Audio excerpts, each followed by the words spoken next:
अगले दिन सिंदबाद जहाजी ने अपने चौथे सफर का किस्सा सुनाया। मैं घर लौटकर अपने दोस्तों के साथ मजे करने लगा और अपना सारा दुख दर्द भूलकर आम जिंदगी बिताने लगा। कुछ दिनों के बाद मुझे फिर सफर करने का ख्याल आया, इसलिए वापस अपना सामान लेकर सफर के लिए निकल पड़ा।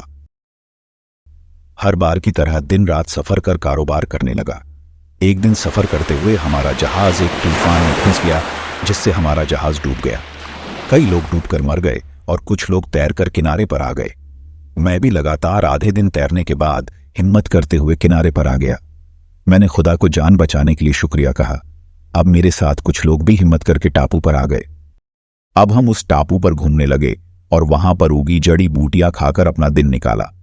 रात हमने किनारे पर ही बिताई और अगले दिन हम उस टापू पर आगे निकल पड़े। जब हम जंगल के बीच आए तभी कुछ आदिवासी लोगों ने हमें पकड़ लिया और हमें उनके राजा के पास लेकर चले गए। राजा ने हमें बैठने को कहा और हमारे लिए खाने का इंतजाम किया। वो जो खाना लेकर आए थे वैसा खाना हमने जिंदगी में पहले कभी नहीं खाया था, लेकिन मेरे साथी भूख के मारे खाना खाने लगे। मैं ऐसी हालात से गुजरा हुआ था, इसलिए उस वक्त मैंने खाना नहीं खाया। खाना खाते ही मेरे सभी साथियों को चक्कर आने लगे और वो पागलों की तरह हरकत करने लगे। अब मुझे इन लोगों के बारे में पता चल गया था कि ये एक ऐसे आदिवासी लोग हैं जो लोगों को पकड़कर पहले खिलाते पिलाते हैं और जब वो मोटे हो जाते हैं तो उनकी कुर्बानी देते हैं। ये जानकर मैं अपने साथियों के लिए फिक्र करने लगा। वो आदिवासी मेरे साथियों को जानवरों की तरह खाना खिला रहे थे। एक रात को चुपके से मैं उन आदिवासियों के चंगुल से निकलकर भाग गया और बहुत दूर निकल गया था। मुझे रास्ते में एक किसान मिला और उसने कहा, मैं तुम्हें राजा के पास लेकर जाऊंगा। मैंने सोचा कि कहीं ये किसान भी उन आदिवासियों से मिला हुआ होगा और मुझे कहीं फिर उनके पास ना लेकर चला जाए, इसलिए मैं उसके साथ चलते चलते रात के अंधेरे में उससे अलग हो गया। रात को एक चट्टान के पास जाकर सोने की कोशिश की, लेकिन मुझे भूख के मारे नींद नहीं आ रही थी, इसलिए मैं आधी रात को वापस सुबह होने तक चलता रहा। भूख के मारे मेरा हाल बुरा हो रहा था। फिर मैंने रास्ते की जड़ी बूटियां खाकर भूख बुझाई। इस तरह 7 दिनों और 7 रातों के बाद 8वें दिन मुझे कुछ लोग दिखाई दिए। जैसे ही मैं वहां पहुंचा तो लोग मेरे बारे में पूछने लग गए और मैंने उन्हें अपनी पूरी कहानी सुनाई। उन लोगों ने बताया कि उन आदिवासियों के चंगुल से आज तक कोई बचकर नहीं निकल पाया है, लेकिन तुम खुशकिस्मत हो जो बचकर निकल आए।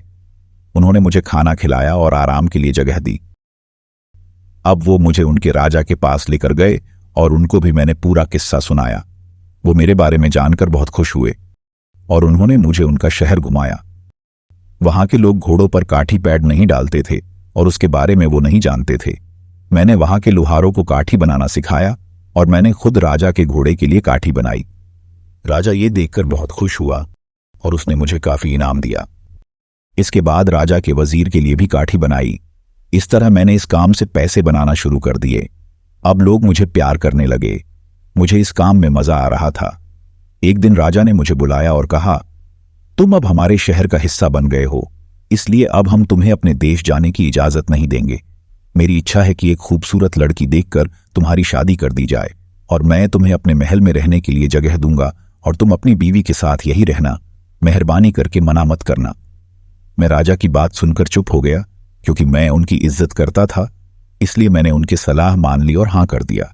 उन्होंने तुरंत काजी को बुलाकर एक ऊंचे घराने की खूबसूरत लड़की से मेरी शादी करा दी।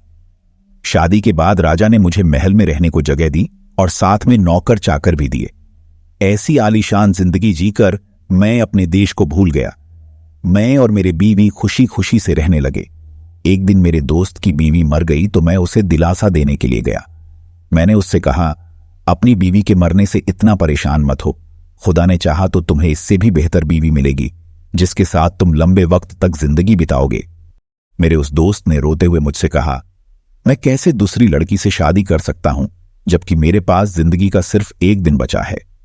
मैंने मेरे दोस्त को समझाया कि बीवी के गम में मौत का फैसला मत लो। उसने मुझे बताया, हमारे यहां एक रिवाज है जिसका तुम्हें मालूम नहीं होगा कि शौहर या बीवी में से किसी की भी मौत होने के बाद उसके साथी को भी उसी के साथ जिंदा दफन कर दिया जाता है। ऐसी अजीबोगरीब रिवाज सुनकर मैं चौंक गया और सोचने लगा कि मुसीबत तो मेरा पीछा छोड़ती ही नहीं है, और अगर मेरे साथ ऐसा हो गया तो मुझे भी मरना पड़ेगा। अब लोगों ने उसकी बीवी को दफन करने के लिए तैयार किया और उसे एक पहाड़ी पर लेकर गए। उन्होंने मेरे दोस्त की बीवी को खाली कुएं में गिरा दिया और मेरे दोस्त के बदन पर पत्थर बांधकर रस्सी के सहारे उसे भी कुएं में डाल दिया। एक जग पानी और 7 रोटियां खाने को दे दी। उसके बाद उन्होंने रस्सी ऊपर खींच ली और उसको मरने के लिए वहीं छोड़ दिया। मैंने सोचा कि इससे बेहतर तो पिछली मौत थी, कम से कम एक झटके में तो मार देते, और यहां तो आदमी तड़प तड़प कर मर जाएगा। मैंने राजा के पास जाकर ऐसे बेरहम कानून का ऐतराज किया, लेकिन उन्होंने इस रस्म को पुरखों की रिवाज कहकर मेरा मुंह बंद कर दिया। अब मेरे पास 2 रास्ते थे, या तो मैं अपनी बीवी से पहले मर जाऊं या फिर वापस अपने वतन भाग जाऊं। कुछ दिनों बाद मेरी बीवी बीमार पड़ गई और उसकी भी मौत हो गई। अब मुझे लग गया कि मौत अब आ गई है, और मैंने नहीं सोचा था कि मेरी बीवी इतनी जल्दी और अचानक मर जाएगी, वरना मैं यहां से भाग जाता। लेकिन बहुत देर हो चुकी थी और राजा के लोग मुझे उसी पहाड़ी के खाली कुएं पर लेकर गए। मेरे दोस्त की तरह मुझे भी मरने के लिए उस कुएं में छोड़ दिया। अब मैं फिर से अपने किस्मत पर रोने लगा और सोचने लगा कि अगर मुझे पहले ही रिवाज का पता होता तो मैं शादी ही नहीं करता। अब उन्होंने उस कुएं के मुहाने पर बड़ा पत्थर डाल दिया और 7 रोटियां और पानी छोड़कर वो वापस अपने रास्ते चले गए। जब वो मुझे इस जहन्नुम में छोड़ गए तो वहां पहले से ही कई इंसानों की हड्डियां बिखरी पड़ी थी, जिसकी बदबू से मेरा दम घुट रहा था। मैं खुद से पूछने लगा कि मुझे इस शहर में रुकने की क्या जरूरत थी, और हर बार जब किसी मुसीबत से बाहर निकलता हूं, दूसरी मुसीबत मेरे लिए खड़ी रहती है। ए खुदा, मैं ऐसी मौत नहीं मरना चाहता हूं। मैं ये सोचने लगा कि जब खाना खत्म हो जाएगा तब मेरा क्या होगा। तभी उस कुएं के ऊपर रखा पत्थर खुला और एक मरे हुए आदमी के साथ उसकी बीवी को नीचे उतारा गया। वो रो रही थी और वो वापस कुएं पर पत्थर डालकर चले गए। अब मैंने एक हड्डी से उस औरत के सर पर मारी तो वो बेहोश हो गई। इस तरह बार बार उसके सर पर मारकर मैंने उसको मार दिया। अब मेरे पास और कोई रास्ता नहीं था, क्योंकि वो औरत तो वैसे भी मरती, इससे अच्छा उसे मारकर मैं कुछ दिन और जी सकूंगा। मैंने उसके हिस्से की रोटी और पानी पीकर वापस दिन गुजारे। इस तरह जो भी उस कुएं में आता, मैं उसे मारकर उसके हिस्से से खाना खाकर जिंदगी बिताने लगा। एक दिन मुझे उस कुएं में एक आवाज सुनाई दी, जो कि एक जंगली जानवर की थी। मैं उस कुएं के ऊपरी हिस्से पर थोड़ा चढ़ा तो मुझे एक छेद दिखाई दिया। मैंने उस छेद को अपने चाकू से थोड़ा और बड़ा किया और वो छेद पहाड़ के दूसरी ओर निकल गया, जहां से मैं बाहर निकल आया। मैंने खुदा को शुक्रिया कहा और वापस उस कुएं में जाकर वहां मरे हुए औरतों के जवाहरात लेकर आ गया। अब मैं उस समुंदर के किनारे पर बैठकर किसी जहाज का इंतजार करने लगा, लेकिन तब तक उस कुएं का खाना खाकर दिन बिताने लगा। कई दिनों बाद एक दिन एक जहाज वहां से गुजरा। मैं सफेद कपड़ा लेकर किनारे की ओर दौड़ने लगा। मुझे जहाज के कप्तान ने देख लिया और मुझे लेने के लिए एक नाव भेजी। मैं उस नाव में बैठकर जहाज तक पहुंच गया और कप्तान ने मुझे अपने बारे में पूछा।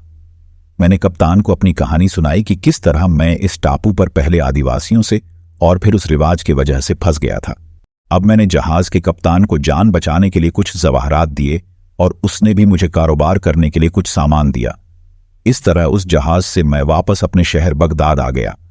सब मुझे देखकर खुश हो गए और मेरी महफूज वापसी पर जश्न मनाया। मैंने सभी दोस्तों को तोहफे बांटे और फिर से ऐश की जिंदगी जीने लगा। अब कल मैं तुम्हें अपने 5वें सफर की कहानी सुनाऊंगा। ये कहकर सिंदबाद ने उस हमाल को खाना खिलाया और 100 दीनार देकर भेज दिया और अगले दिन आने को कहा। अगले दिन वो वापस आया और सिंदबाद ने उसे अपने 5वें सफर की कहानी सुनानी शुरू की।